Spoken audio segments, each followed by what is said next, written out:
Halo teman-teman, dalam video kali ini saya akan membahas dari perspektif hukum hal yang sedang viral dibicarakan. Hal tersebut adalah mengenai putusan terhadap Juliari Batubara, kasus terpidana korupsi dana bantuan sosial. Juliari Batubara merupakan mantan Menteri Sosial yang diputus oleh Hakim Jakarta Selatan dengan hukuman 12 tahun penjara.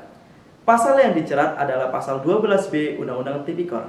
Kita ketahui dari awal bahwasanya tuntutan yang diberikan oleh jaksa terhadap Juliari Batubara adalah 11 tahun. Namun hakim dalam hal ini memutus lebih tinggi 1 tahun, yakni 12 tahun penjara dengan pasal 18B Undang-Undang Tindak Pidana Korupsi. Hal yang viral adalah mengenai pertimbangan hakim, yakni mengenai perundungan terhadap Juliari Batubara atau bullying terhadap Juliari Batubara dijadikan sebagai pertimbangan hal-hal yang meringankan terhadap hukuman Juliari Batubara.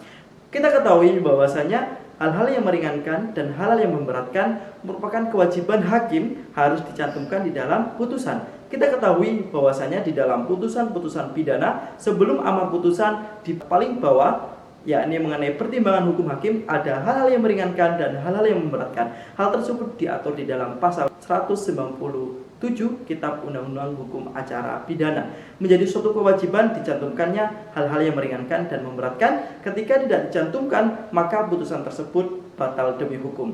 Yang dimaksud dengan hal-hal yang meringankan atau memberatkan adalah suatu keadaan atau sifat terdakwa pribadi yang menjadikan hukuman tersebut menjadi ringan atau menjadi berat.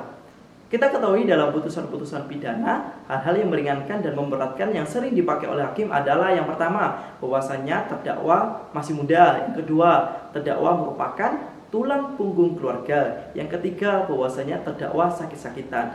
Hal-hal yang memberatkan seperti contoh, bahwasanya terdakwa merupakan pimpinan sebuah organisasi yang harusnya menjadi teladan.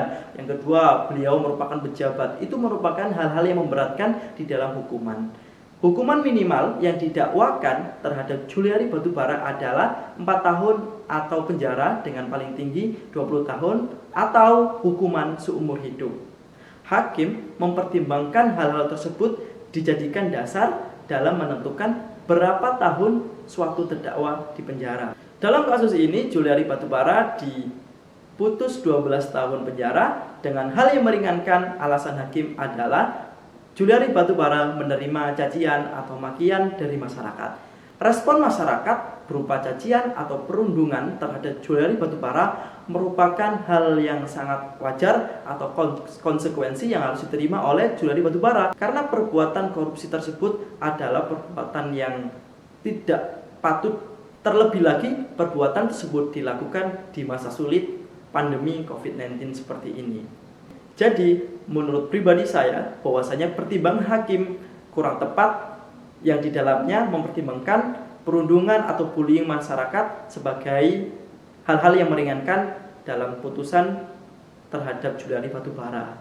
Namun, kita harus tetap menghormati putusan pengadilan karena adanya asas pro veritate habetur, yang mana putusan hakim harus dianggap benar. Terima kasih, semoga bermanfaat.